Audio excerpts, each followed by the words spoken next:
My lady, I would like to discuss the ligature mark, but before I can do that, I would first like just to we just look at some basic histology principles. And the first one is that we need to take the histology and anatomy of the neck region into account. Now, first of all, the histology, and if we look at bundle BB,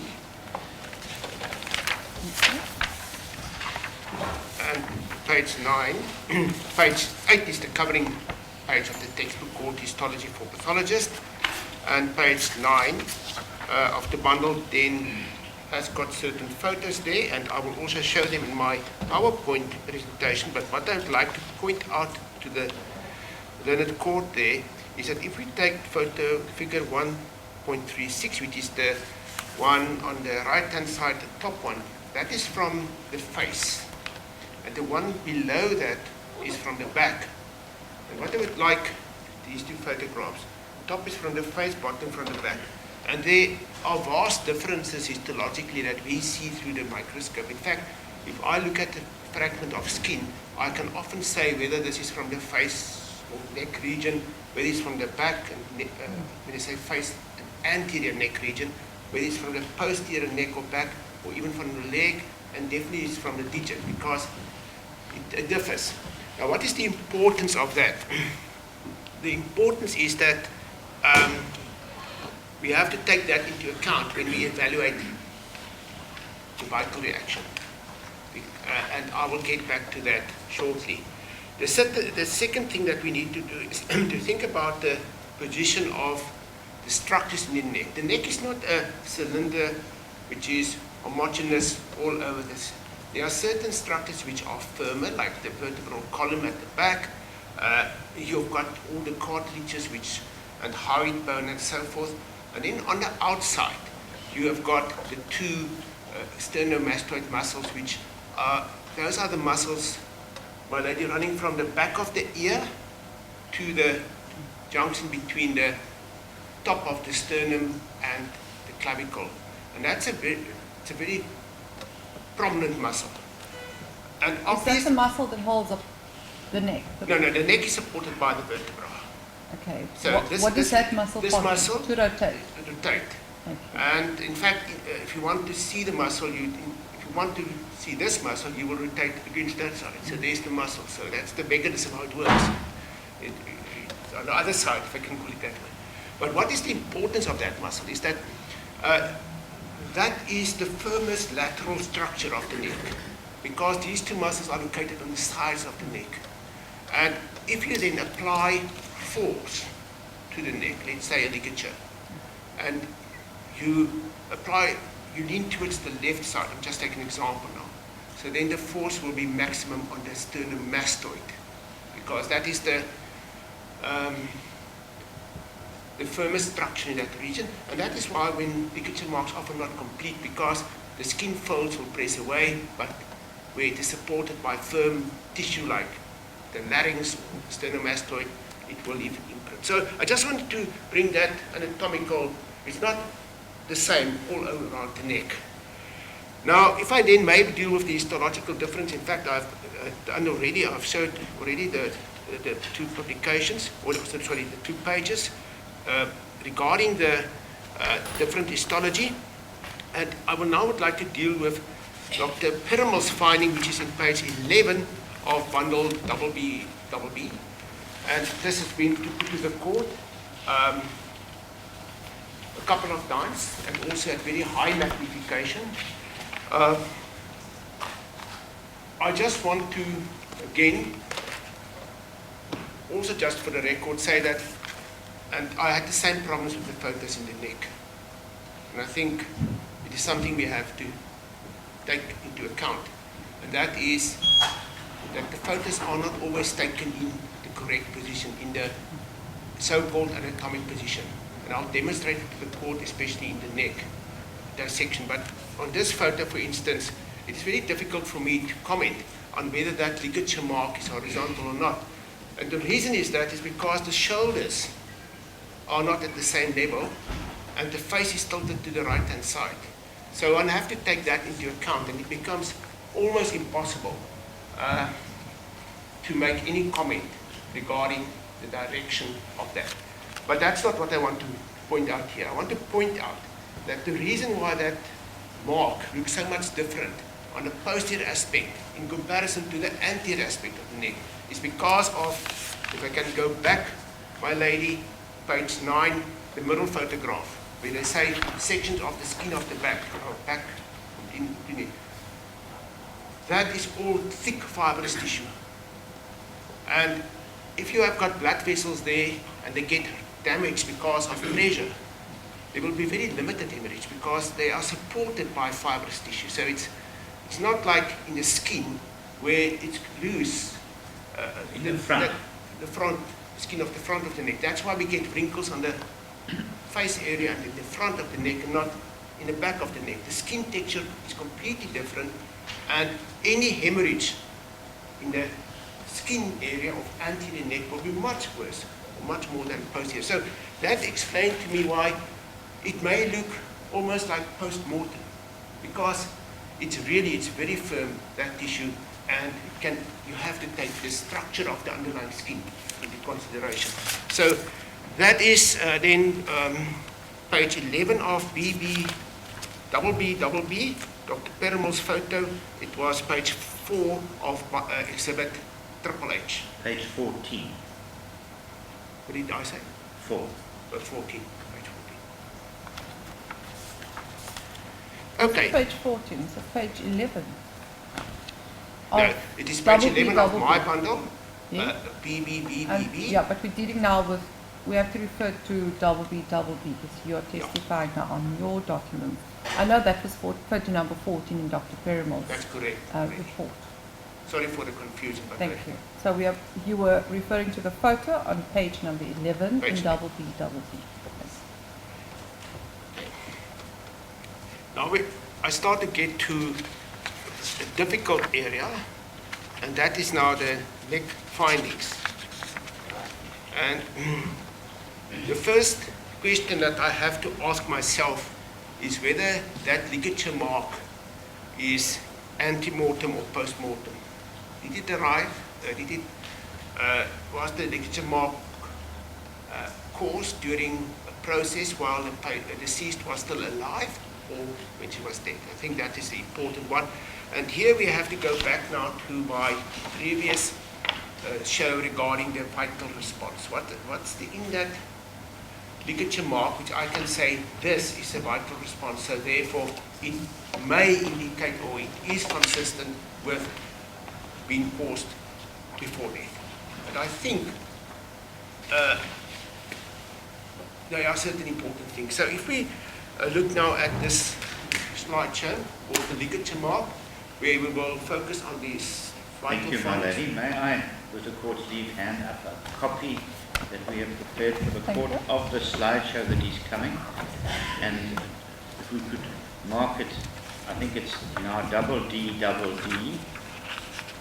Thank you so much.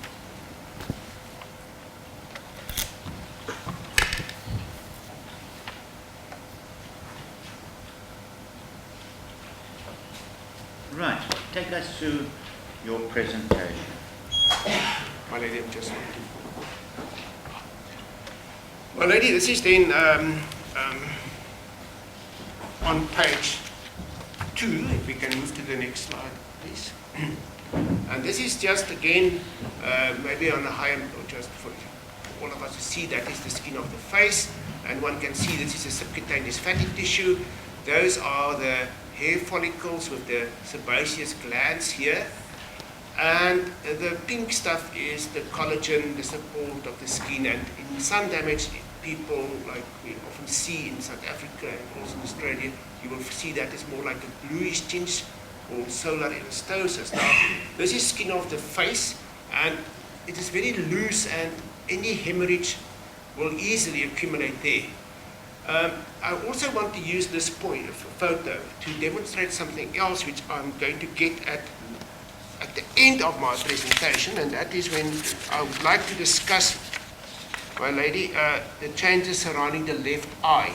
And I'm going to make reference to skin pores. Now, those are the skin pores. Some of them may be where the hair gets out, and other where the sweat glands. I'm showing there's one. Skin pores. Pores. Just spell that. P-O-R-E-S. Right. P-O-R-E-S.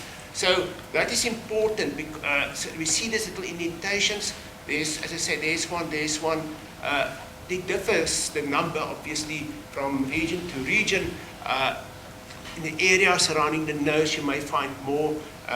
Also, in the area above the eyelids. And interesting, that is why most basal cell carcinoma, a large amount of them, will be in this area surrounding the nose and the upper face. So there's an association there. So that is the skin of the face. The next one is the one that I've said of the neck. And my lady, one can appreciate that very thick collagen support there. That's all fibrous tissue. It is, even for us when we cut it, it is difficult. It's like very firm. And that is why I'm not surprised that there's no hemorrhage at the back or not much changes, because it is so well supported by that collagen layer or in the dermis. So that's a difference. And as I say, it's so obvious. We can often say this is from, let's say, face, this is from the neck, this is from the back, and so forth. The next slide, please. Now, this is the ligature mark, and I want to discuss this particular area here. Now, my lady, this is important because this is immediately just below the ligature mark. There's the ligature mark, and there's this area. And there's another area here that I'm concerned about, because that area, I'm going to show to the court later on, corresponds with an area of subcutaneous, that means below the skin hemorrhage, when this is reflected back during the blood transfusion dissection. But I just at this stage want to say that is also worrisome. I don't see hemorrhage there because it's not visible on the skin, but deep to that there's an area of hemorrhage, and I'll show it to the court. Now, in this area of the just below that abrasion mark, there's a area where there is a contusion, bruise, or ecchymosis, whichever term one wants to put, but there's an area just below there. There's nothing above it, below that. And then if I look at close magnification now, obviously I've done this, I don't see any abrasion, because the reason why that is important for me is that if I have seen an abrasion with contusion, I would have favored that it could have been an object like a nail or something. I only see a contusion. So what I would have loved to do here, this is now why I want to say I would have done histology. Next slide, please. I would have taken histology sections of that area and that area. But not only a histology section, but what we will say a tissue block, if I can have the next one, which will mean that you take a bit of tissue, let's say 3 centimeters by 2 centimeters, and you will go down into the subcutaneous tissue, almost like my lady doing a skin biopsy for a tumor. The same principle. Important, just you have to mark it, that when you get to the laboratory, you know which side is cranial and which side is caudal. So you can mark it with a pen or whatever. So that bit of tissue I would have taken out at the mortuary, and I would have processed that, and then taken serial sections. So you can easily put about 8-9 sections. When I say sections, tissue blocks from, let's say, lateral to medial. And why do I want to have Just repeat all of that in a little bit of a more simplistic manner. Okay. But let me just say the technique, and I quickly. Then I will then take sections from the whole area so that I can see changes. So I can compare tissue from the same area with the next door tissue. So To the which tissue? the next door, the tissue immediately adjacent to this. It gives you an idea what can you expect in this area, for instance. Now, to put it now in lay terms, during histology, what we want to do is to take tissue, and then we subject this tissue to processes so that we are able to then cut thin sections of the tissue. Why I would have painted the margin, the top margin or inferior over there or there is just because when this bit of tissue, when I get it in the laboratory, my lady, I don't know The orientation. So we mark things either with a suture or what, but ink is the best. So we will mark that. So I will be able then, when I look through the microscope, and I may ask the operator just to go back to the second, go back one. So if I look through the microscope, this is what I would have seen. So I can see the epidermis there on the top, that's the top layer of the skin. I can see the dermis, which consists of the superficial aspect, the papillary dermis, which is the top one there, and the deeper dermis and the subcutaneous tissue. This is more or less what I would have seen through the microscope. And the other thing that I can do then, I can go on a very high magnification. So I can, in fact, even though we're not able to see it here, go down on a little blood vessel, let's say there, and I can see whether this blood vessel has been damaged, whether it has been disrupted, and whether there are red blood cells surrounding it, because that is the definition of a contusion, if the learned court is with me. So that is, as Knight has said, you have to sometimes go back to the microscopic level to make that call. So this is, obviously it's not normal, but this is what it will look through my microscope. And the benefit of this, and that's why I do advocate the use of histology, that slide could have been sent to me, Dr. Perumal, to whoever, and often histology removes that bit of dispute whether it was this or that. So this would have been of tremendous assistance. And if I then can go, we can go forward please again. Another one. As I said, I would also have done the same over here. So these are the two areas where I would have taken histology, and as I've said, I will not only do one section, I will do the whole lot, because that will give me a feel, if I can say, call it that, a feel of the tissue that I'm working with, by comparing normal with abnormal. Now, the next slide, and I must apologize, this is my own drawing, so it's, but what I want to try and indicate to the court here is how I believe what I see with the naked eye, that microscopic area of contusion or bruises just below the ligature mark. If I may take the court through the slide, my lady, that is the top of the skin. That thing with the edges is what is the epidermis. It consists of different layers. The main one is the stratum malpighi. This is the one that contains the cells. And on top of that, you've got the stratum corneum. And it is of importance also here because in the area of the ligature mark, you will see that the stratum corneum is scratched away or rub away, and that forms the principle or the basis for parchment, because what happens is that the little, those things there, my lady, the dermal papillae, they are open so that the fluid can ooze out onto the surface, not blood, the fluid, the normal serious fluid that you see, for instance, when you've got the skin blistered from heat, will ooze out, and that will then, when it dries, create that parchment-like appearance. So this will be my normal skin towards the top or cranial side of the ligature, and that will be the bottom half. So that's why I will be able then to say, after I've marked it, I can for sure say that that is towards the cranial aspect, that is towards the feet. Towards the head, in other words. The head will be here. So, okay, what do I see else? I see then my hair follicles. I've just drawn in one for example. Sometimes, if you're lucky, you can see that hair has been damaged, which will also give an indication of force. And I see a sweat gland. Those are just for illustrative purposes. And that's a little skin pore, which I'll get back later on when I discuss the eye. Now, my lady, that is what I will see. And that is extravasation of red blood cells. By definition, hemorrhage. By definition, contusion, or whatever one, a bruise. And if I have seen that on histology, if there was a section which was taken at autopsy and I had that, then this can only occur before death.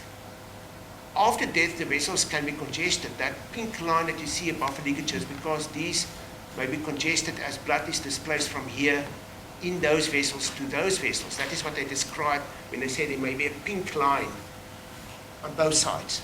That is the blood being forced not into the tissue, but displaced in the blood vessels. I'm talking about red blood cells extravasated or inside the tissue. That's the difference. Pardon me, to say that is hypostasis or whatever you want to call it, that causes a pink line there. This is hemorrhage, that causes a contusion or ecchymosis. So this is the slide I believe would have, number one, assisted the court tremendously.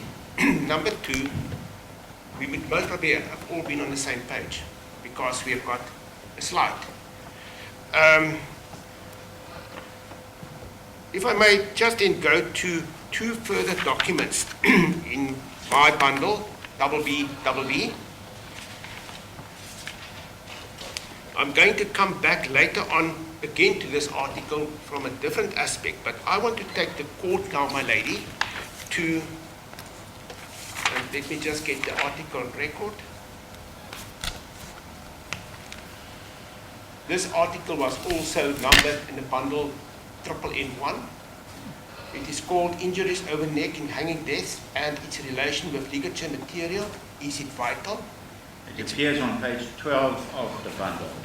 That's BB, exhibit BB. And my lady, as I say, I'm going to also address the issue of saliva, but I want to address, to use for another thing. But if I then go to page 14,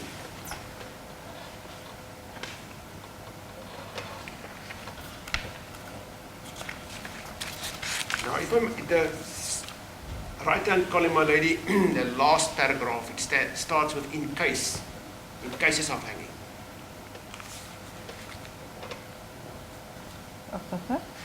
In cases of hanging where there is much movement between the neck and the rope before death, the skin may be abraded.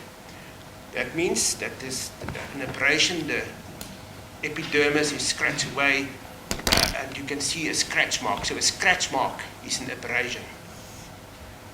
There may be narrow hemorrhagic border into parts of ligature marks. The victim may pluck at the ligature, and if he had long nails, he could then abrade the skin. So that is why I specifically look for an abrasion in that hemorrhage.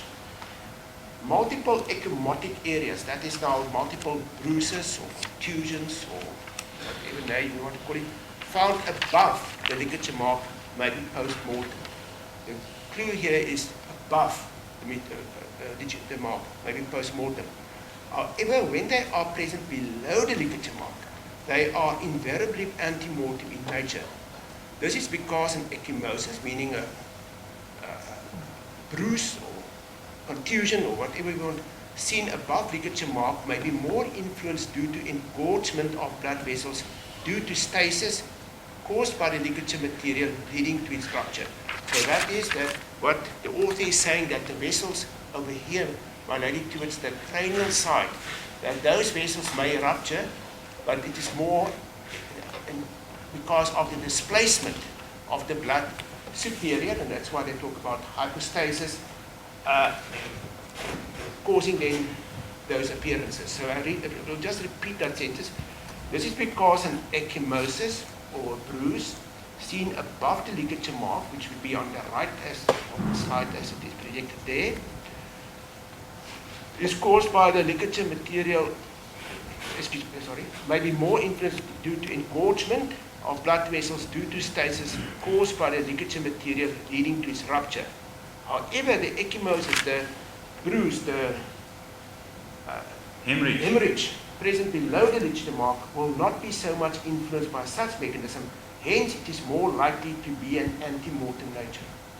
And then the next paragraph deals the issue about struggle and having abrasions and so forth with hemorrhages there.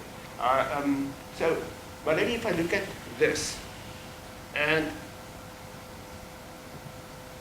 I accept, because I see it, that there is an area of hemorrhage below the digital mark. Unfortunately, I don't have histological proof for what I'm saying, but I see it, and that is what I would expect. And that, together with this, what I've just read, saying that, first say that when they are present below the ligature mark, they are invariably antemortem, and then later on they say, hence it is more likely to be of antemortem nature. Now, there is a bit of a difference maybe in the weight, but the thing is that they associate them with antemortem hemorrhage, while hemorrhages above the ligature are seen as post-mortem. So, just want to make sure I'm not missing something. Yeah, that is. Now I also want to go back to page 6 again of this bundle, BBBB.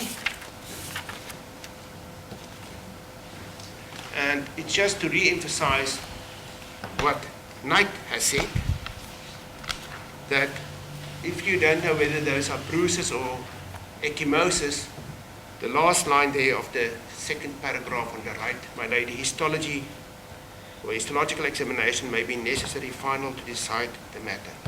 So that is, unfortunately, we don't have that. So, just repeat that last 2 sentences for me.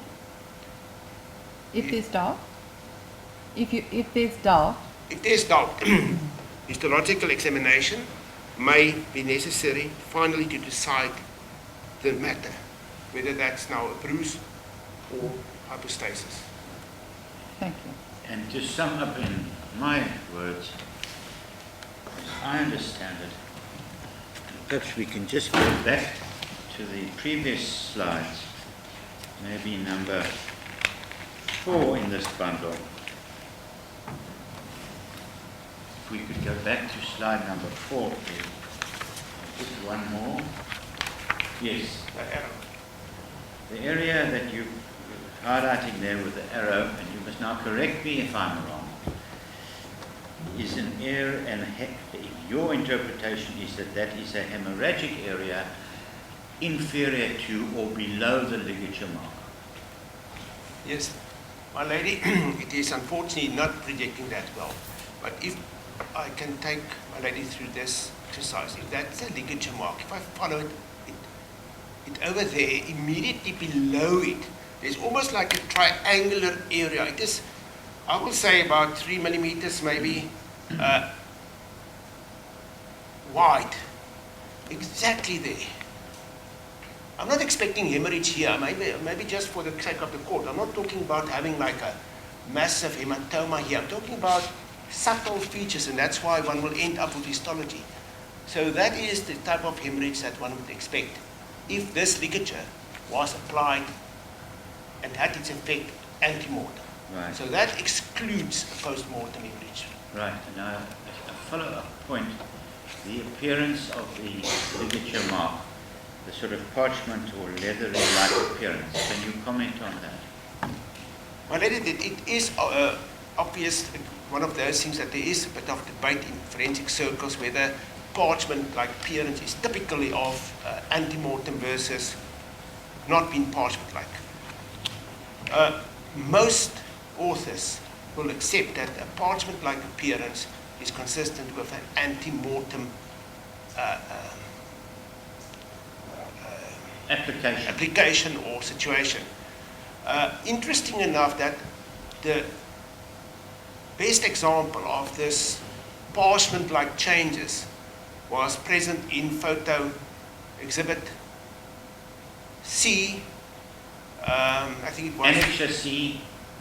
Yeah, it was exhibit C, Annexure C, photo 10, if I remember correctly. Right. That was a photo taken at the scene. The body is lying there. It's taken from quite a distance. Now, may I just add now, because I want to preempt a question, but we must remember, and it is in the books of Knight, well written, that contusions may become more visible after death.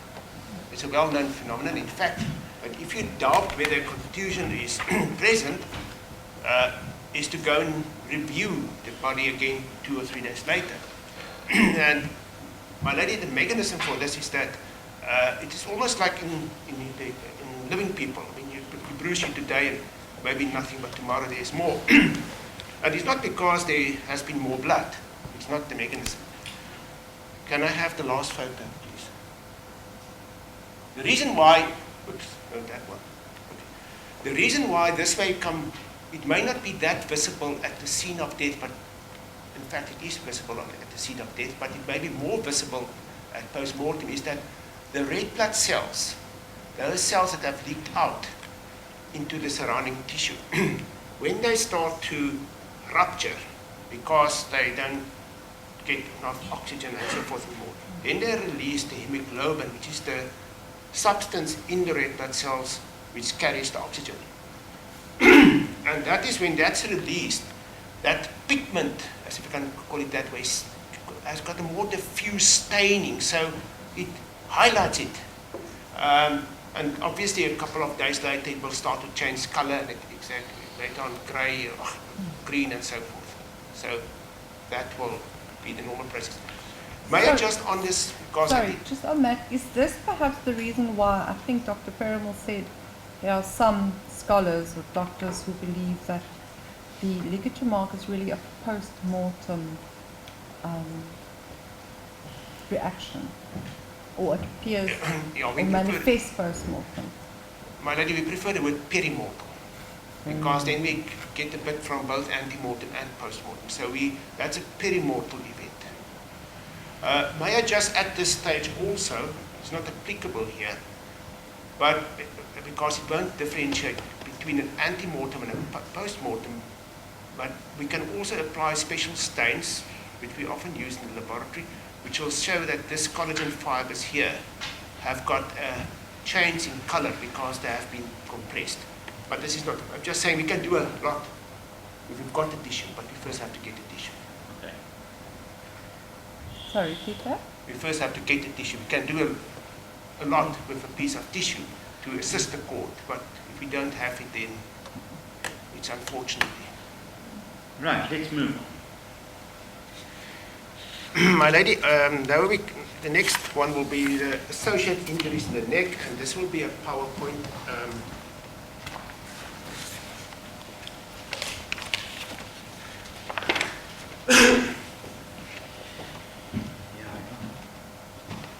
Tony.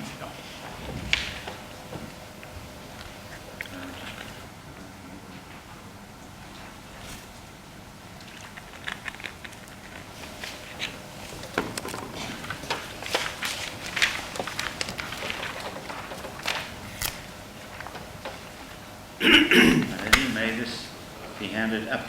The heading is Post-mortem neck dissection as exhibit Triple E. 4 E's, is it, Melanie? 4 E. Quadruple E. Quadruple Thank E. you.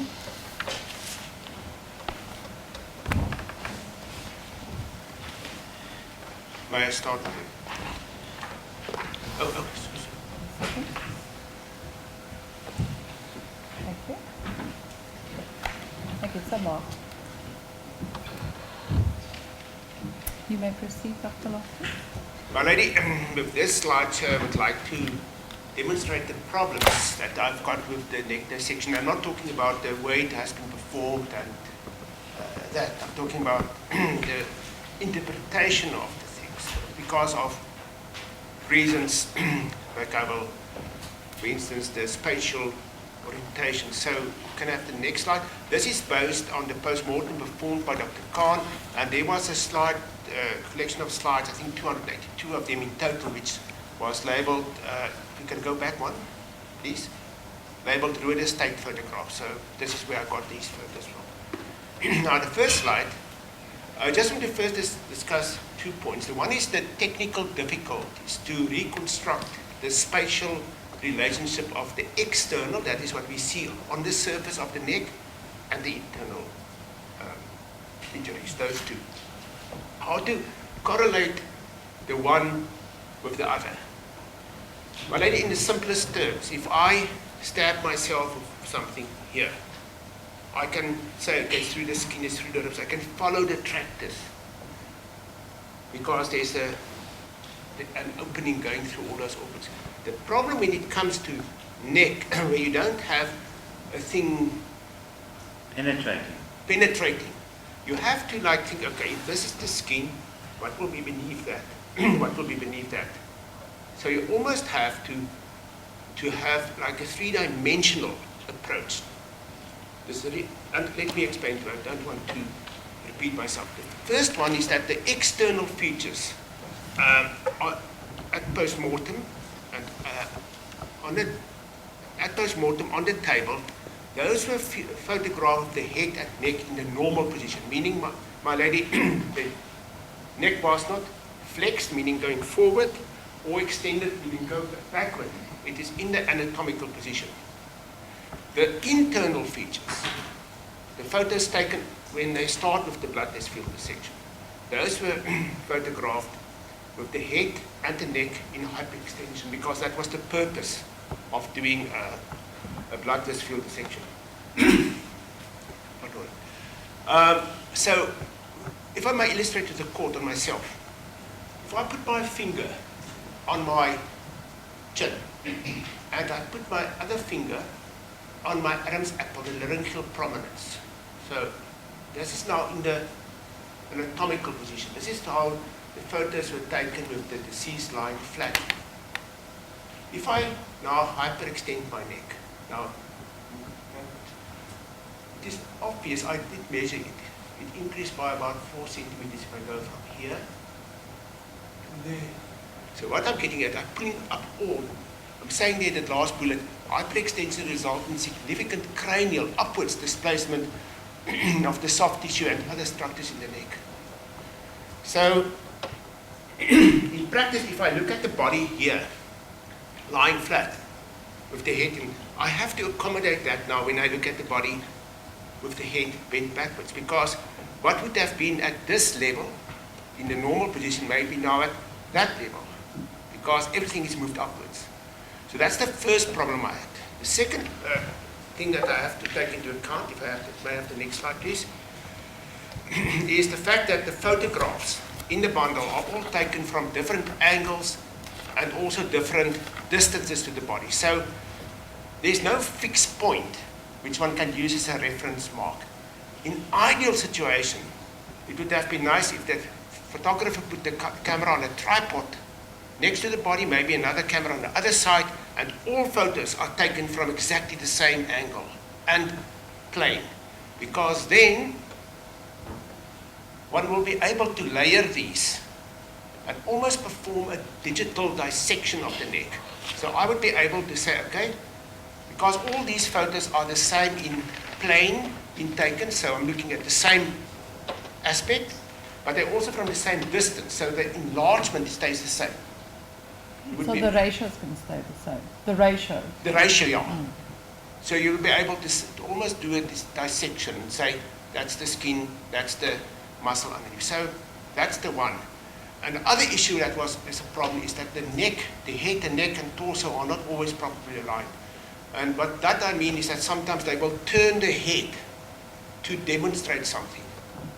And that distorts everything. So it is very difficult to look at, let's say, a photo from the outside and a photo taken from internal structure and say, okay, those are the same. So I had to take that into consideration. And what I would like to put to the court now in the next, if I can move to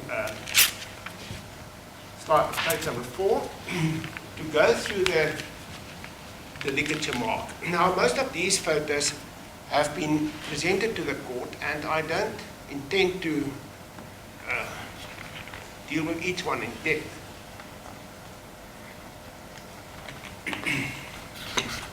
The first one is just to demonstrate that the ligature mark, and I know there's a whole debate on where would the noose plot would have been. That's not what I would like to demonstrate here. It's just that it's upward, and it is almost just below the chin. Now, my lady, remember now we're looking at a flat plane.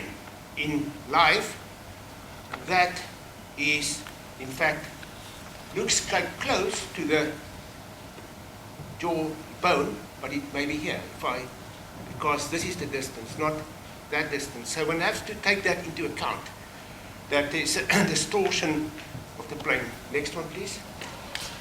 This was the issue regarding those little marks there on the right-hand side, where about possible resuscitation related if someone was on the left-hand side of the deceased. But I'm more interested for this discussion to show you it is quite a distance there. But if you look from the front, if I've taken a photo from there, it would appear that it is quite close. There's the chin, there's the mark. But in fact, there's quite a distance of skin between the two from the lateral aspect. Next one, please. This is the right side, the left side. And again, unfortunately, there's the area that I just presented now. But again, it's more about the topography of that mark in relation to others. Now, that muscle there, my lady, that's the sternomastoid muscle, this band, running from behind the ear, there, and there. That's a very strong muscle. Is there a difference between the sternomastoid and the sternocleidomastoid? Clydo. Sorry? Clydo. Yeah, the one is just a bit more complete, the sternocleidomastoid, because that refers also to the implantation on part of the clavicle.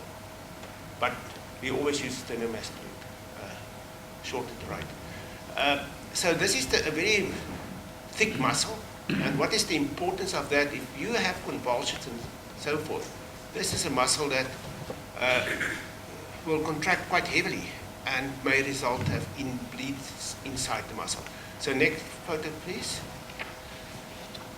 So this is that area which I've gone through the court already, and I've said here's that parchment Ligature mark. Here's the area unfortunately under the part under the ruler. This is the area that that arrow is a bit so dark here. Let me just see. Don't want to mistake the Next slide, number 7. Yeah, slide number 7. Maybe that's, I would say the arrow must stop about there. It's a bit going too much into the center. No, my lady, sorry, I'm correct. The red arrow goes into the red one goes into the linear groove, the furrow that's there. That's correct. This is the ligature mark. The blue one is what I've said here. In addition, there appears to be a vital reaction consisting of a bruise, contusion, hemorrhage of the adjacent tissue below and in relation to the ligature mark. That it's unfortunately I can't hardly see, but that's where it ends. Correct? Yeah. And that is the area that I've just gone through with the other presentation where I said this is where I would love to have a photo. And then another photo, page 8 of this. This is again. Really, I think the best two people to comment on those hemorrhages would be Dr. Khan and Dr. Perumal. I'm just more interested in the distribution of the ligature mark, because my lady, there, in that area, is where you would expect the submandibular gland. This is you've got 3 major salivary glands. The one is here, the parotid, and you've got one here which you can feel is a submandibular. And then you've got another one here, say one on both sides, the sublingual. Now that is the region of the submandibular salivary gland over there. So any force upwards will be on that gland. Then the next one is, again from the left frontal lateral mark, just a close-up that I want to demonstrate. This is the area which I've said I will also take histology from, and I'll show the report now. And pathology of the Would you like some more water, Dr. Can I have some, please? Because Thank you. thank you, my lady. Thank you. So this is another photo taken from the left frontolateral area. And as I've said, this is the area which I'll show to the court now. There's substantial hemorrhage below that area when the skin is reflected. Remember now that the importance, my lady, is this here. That's the jawline. Yeah. And that is here. So from the top it looked quite close, but one has to see it in the three-dimensional. So the next photo, please, is then when we go to the dissection. Okay, this is from the right side, but it's fine. You can go to the next one. Okay. Now, if I can go through here. This is slide 11. Slide 11. This is now from the right side. My lady, I've orientated it. Maybe I must just go back for one moment. Where we are here, they have removed the internal organs. They have removed the brain. The head is on a block. Now, interesting enough, the block is below the shoulders, not where they have set it, where the other suggestion was that it's here. The head is lying, you lift the shoulders so that the head can lie down. You don't want to support the head. You want it to be lying, to be hyperextended. So the neck is now hyperextended. In all the other photos until now, which I forgot to point out, the head was not extended. The head was in the... If you look at photo 4, page 4, in the bundle, my lady, I just want to say, all those photos are taken with the neck in the neutral position. It's lying on the slab there, there's no. So now we move to photos taken with the neck in hyperextension, and that is where we have to be careful, because if we now look at then page 11, which is there projected, we will now note that that's the ear, that's the chin. The ligature mark was just, this is a submandibular gland. Now that bit there will be reflected that way. So this is not, this is in the reflected skin. So that is below the jawline. I don't know if, let me just explain this again. The word reflected, just simplify. So when they have opened the neck dissection, the skin with the ligature mark is now reflected, folded over the face. My lady, one can appreciate it there, that there's the nose. It is, yeah, just below the nose. So the mouth will be underneath that reflected skin. So this is not above the jawline, which will mean over here, my lady, here. It is there, but it has now been reflected. And that is overlying the right submandibular gland, which is there. And that is exactly, more or less, where the ligature mark was. So looking at this is confusing, because this is not, it is just below the skin, those hemorrhages. I'm showing it here because it's easier. That's part of that. So it looks more than in fact is. But what has happened is that that hemorrhage most probably is overlying there. It has been split. So one side is that side. So first thing that I have to take into consideration. Now I want to move to the left side.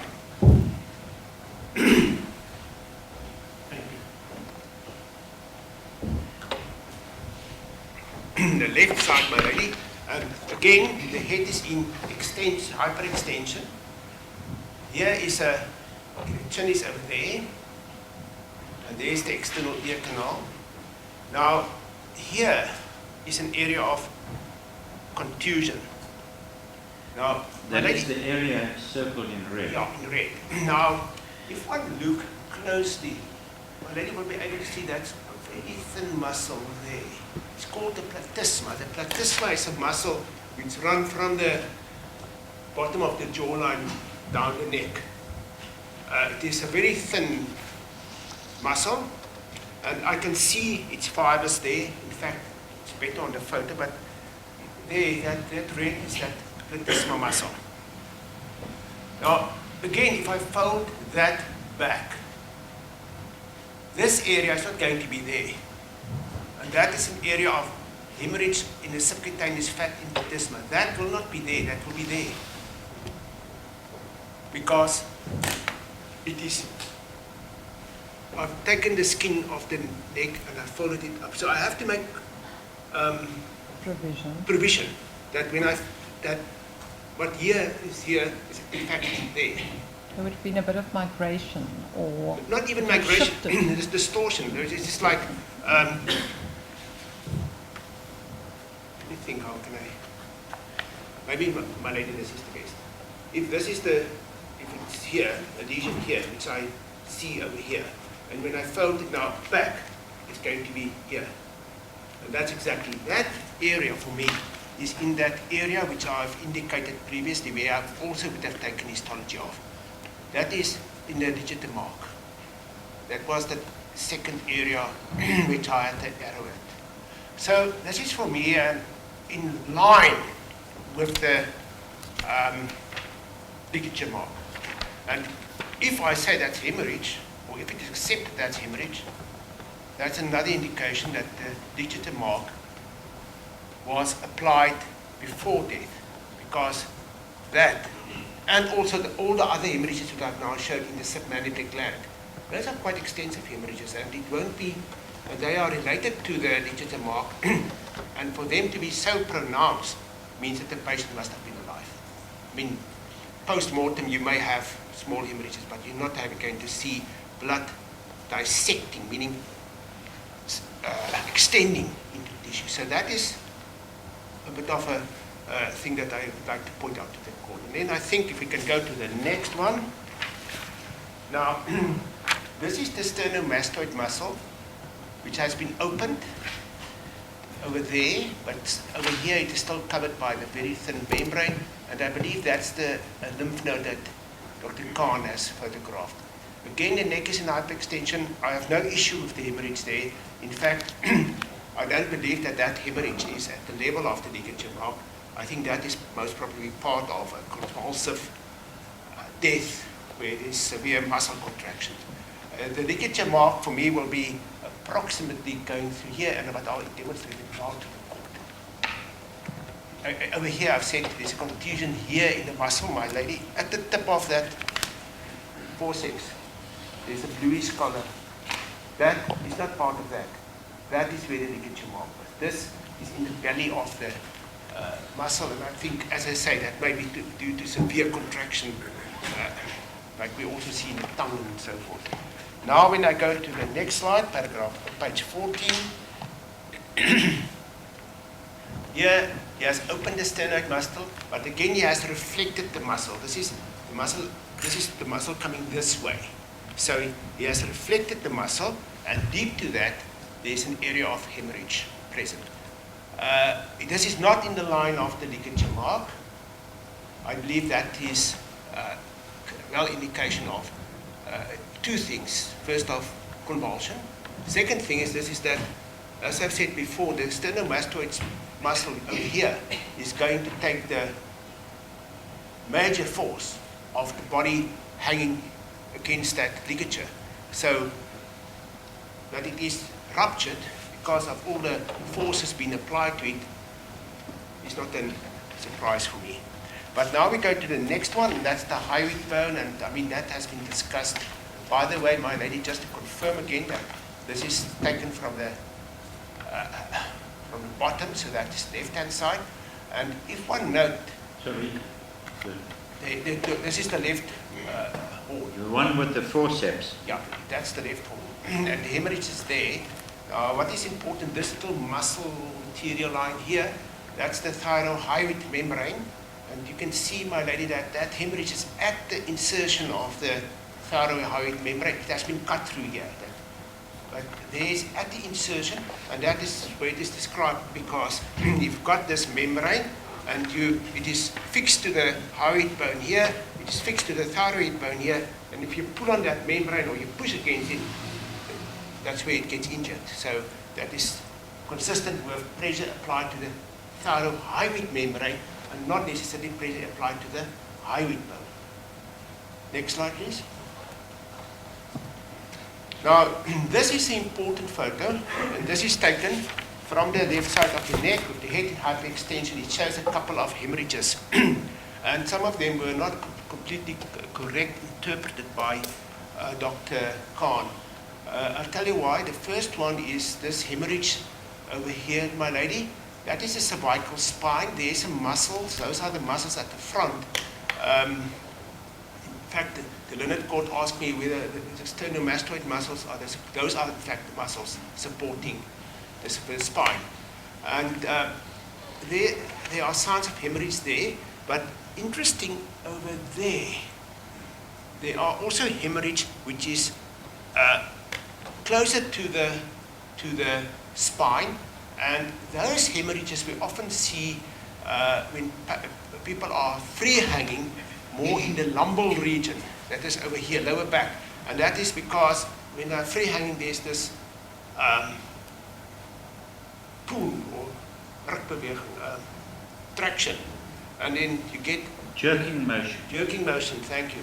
And then you get, there's a ligament there called the anterior longitudinal ligament, which is a very thick ligament. In fact, that keeps your spine together.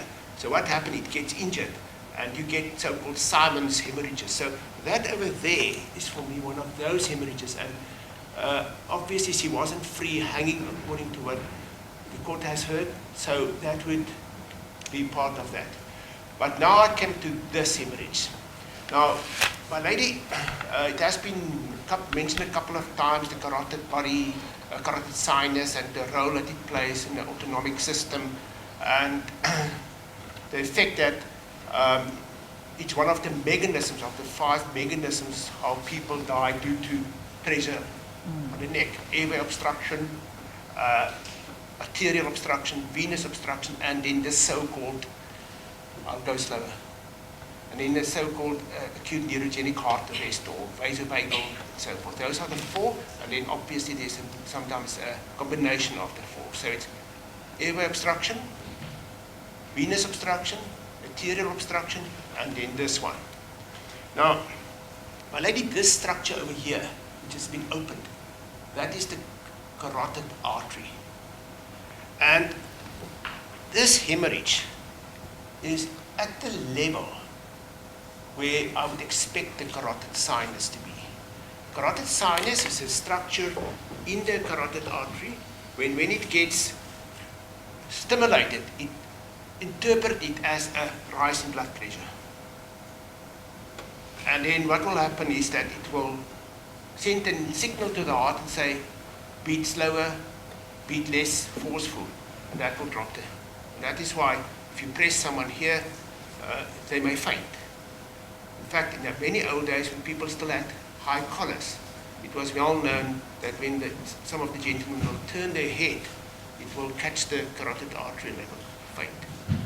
So the carotid sinus is more or less, for me, in the plane. Remember now, I'm taking into consideration this hyperextension of where the ligature would have been on the surface. So there is hemorrhage adjacent to the level of the carotid sinus, as I've said there, and that means there was trauma there, obviously while the person was still alive, and that will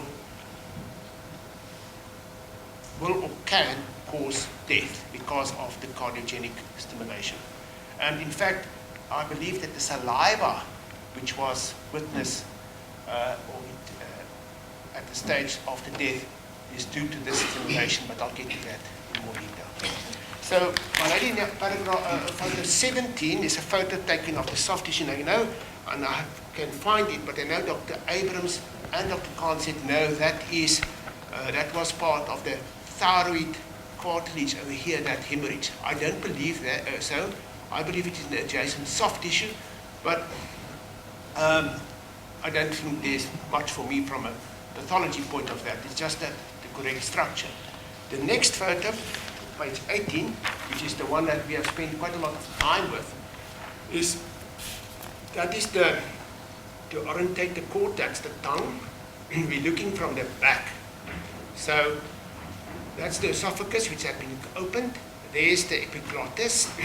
There's the opening of the larynx, and then we've got the thyroid cartilage going there. Now, my lady, the whole effect of bloodless field dissection was the first time described by 2 South Africans, Gordon and Princeton, because there were a couple of cases where people were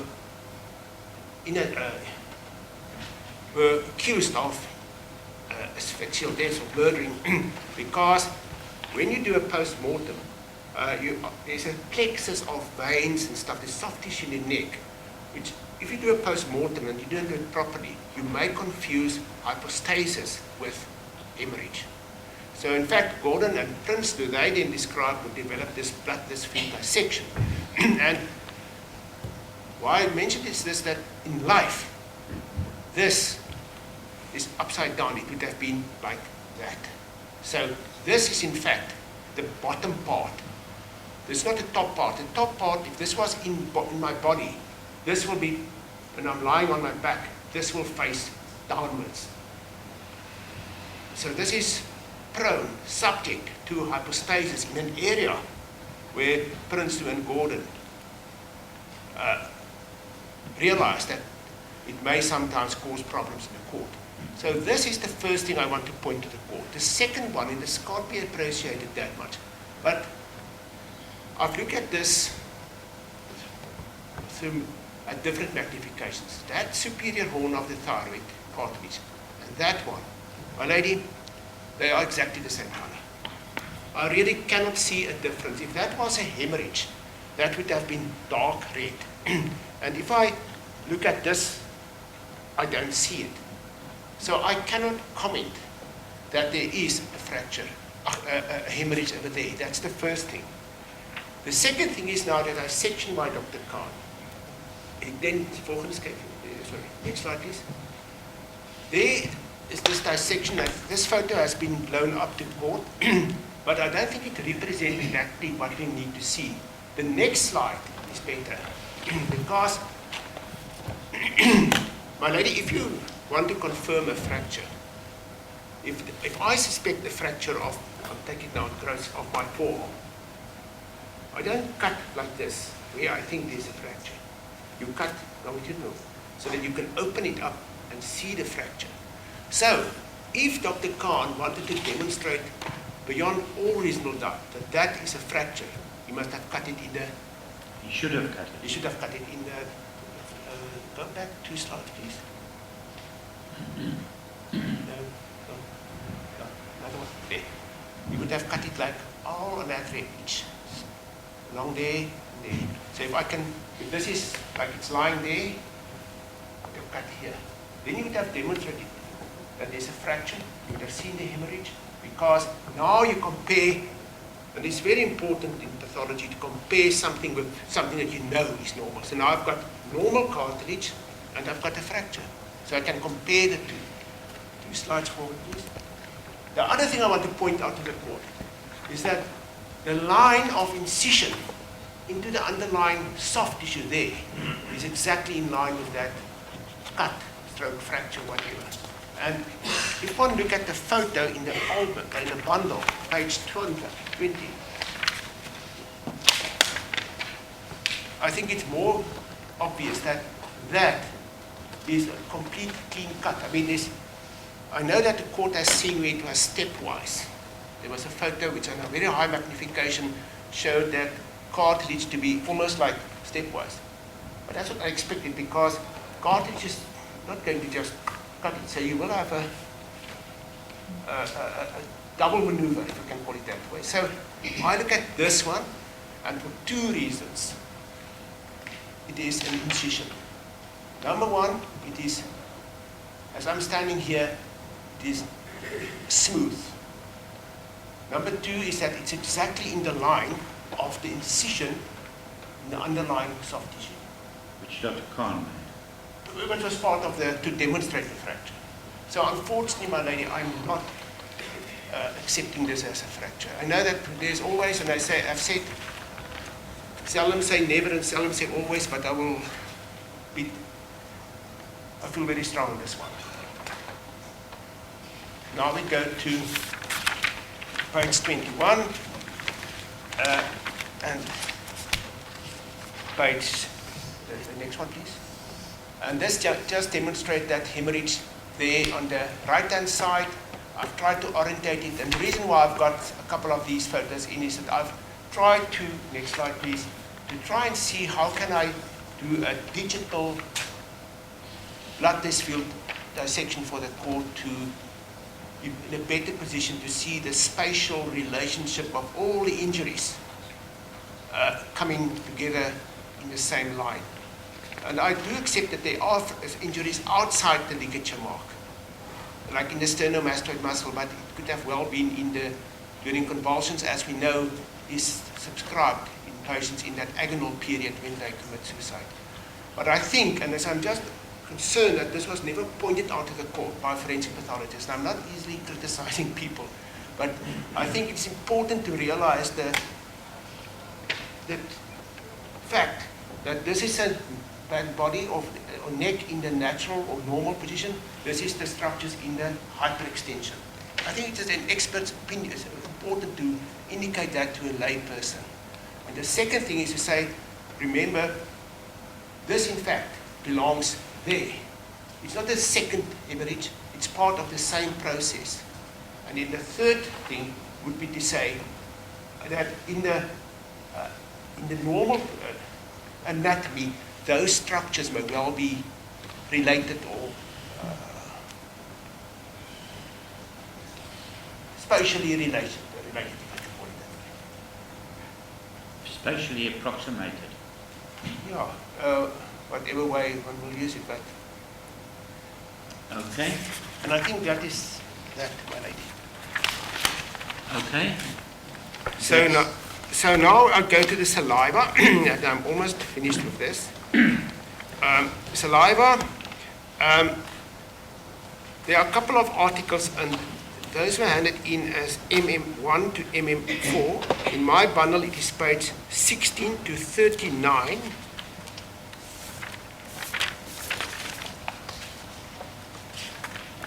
But I think, my lady, I just want to make sure. Also on page 12.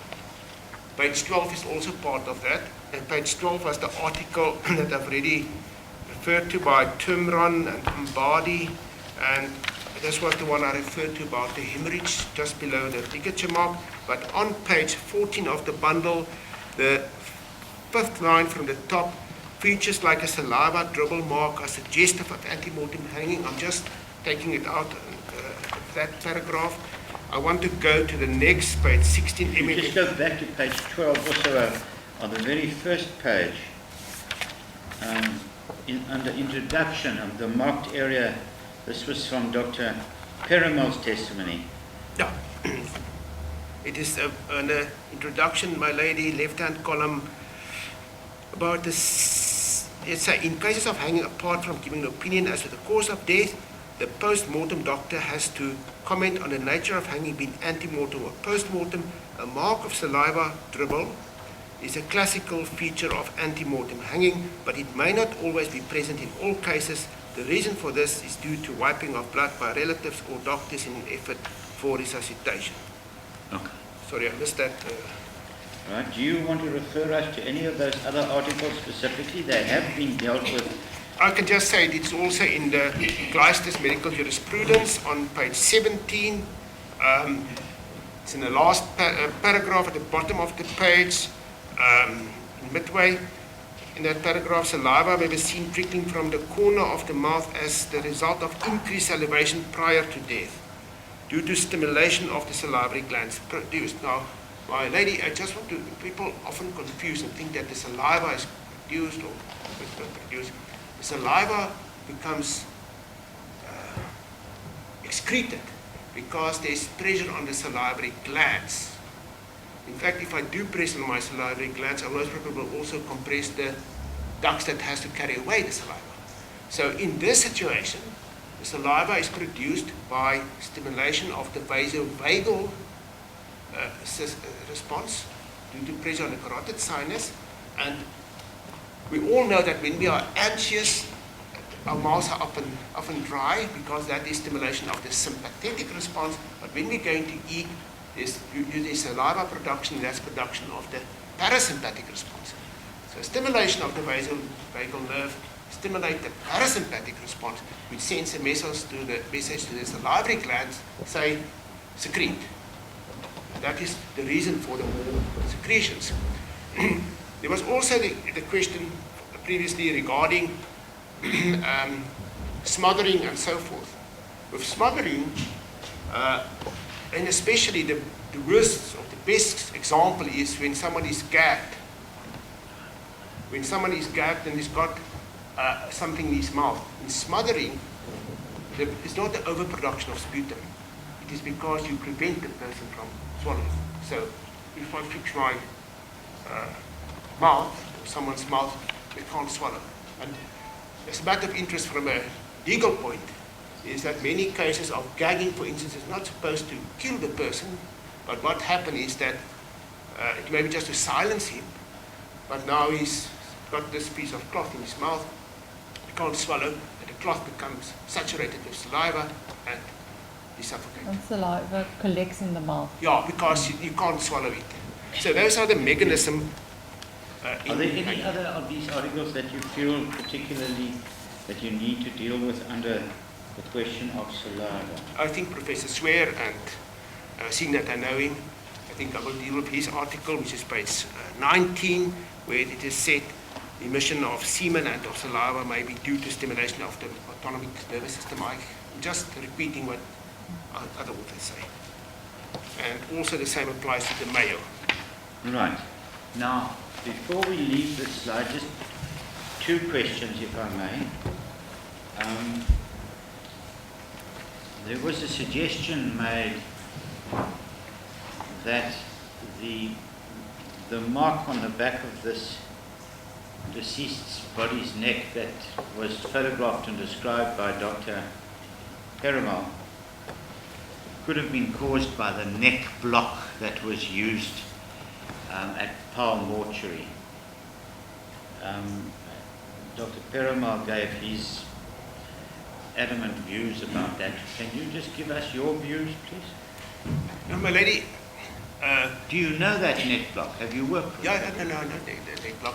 But what I've tried to do is also to look at all the photos. Now, I don't know whether there are photos where at that stage the neck block was, there were times when the neck block was in that position and a photo was not taken. But in the photographs that I've seen, the neck block is under the shoulders, which will be away from that area. So that's the first part of my response. No, I don't see it. I cannot confirm that. A second response, maybe from the other side, is that, but can it be a ligature mark? And the answer is yes. And as I've explained to the court, there's a good anatomical reason why it will look different at the back of the neck than at the front of the neck. Thank you. So just for completion, I seem to recall Dr. Aram said that it's, while she certainly had a block in the witness box to illustrate, and I think it was marked as an exhibit, but also she said it could possibly be from transporting the body, etc. You don't need to comment unless you want to. No. My lady, the first thing that when you see a line like that is to make sure. Many junior forensic pathologists have diagnosed a case of strangulation because of the death shroud around the neck. Then it leaves an imprint, but you can distinguish what many people look at and think this is. So the first thing that when I saw that, I went through that little list. Could there have been something, I don't know, the surface that the body was, I cannot really comment. We'll have to say, okay, this was the coffin or whatever, the body was sent upwards. But then we must say, can it be ante-mortem or post-mortem? Because now we're putting it in the post-mortem category. I cannot exclude it, but I think that histology would have helped. Because, interesting, if we had done histology in that case, we would have been able to do special stains and to see the compression of the collagen. I did mention it here on in my presentation, that the collagen immediately below, the collagen is the fibrous tissue. They will be compressed and they will be, we could say, we do a special stain, a tinctural change. So, because of the pressure, that's also well known. So Dr. Perumal saw that mark. He, in your view then, I understand it, that he should have done the histology test. It definitely would have been of assistance. Thank you. Have you, in your experience, ever come across a neck block causing that sort of mark? No, my lady. And I've used very many times. And in your experience, bearing in mind that the patient died on the Sunday morning, the 24th, and the first autopsy was conducted on the 26th of July.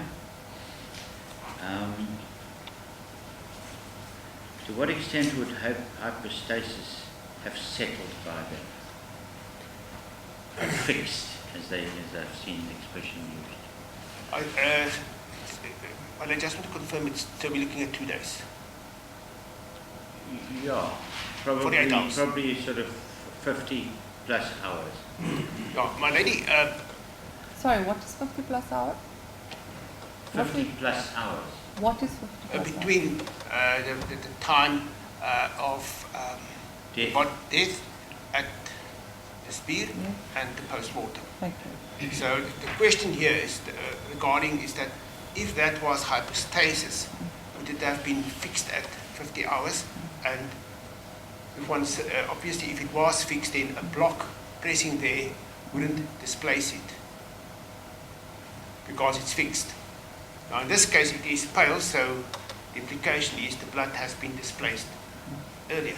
Now to get to the answer is that hypostasis will most probably be fixed. And interesting enough, the fact that hypostasis become fixed is not because the red blood cells can't move anymore. That is not how it works. The red blood cells can initially move before the hypostasis become fixed.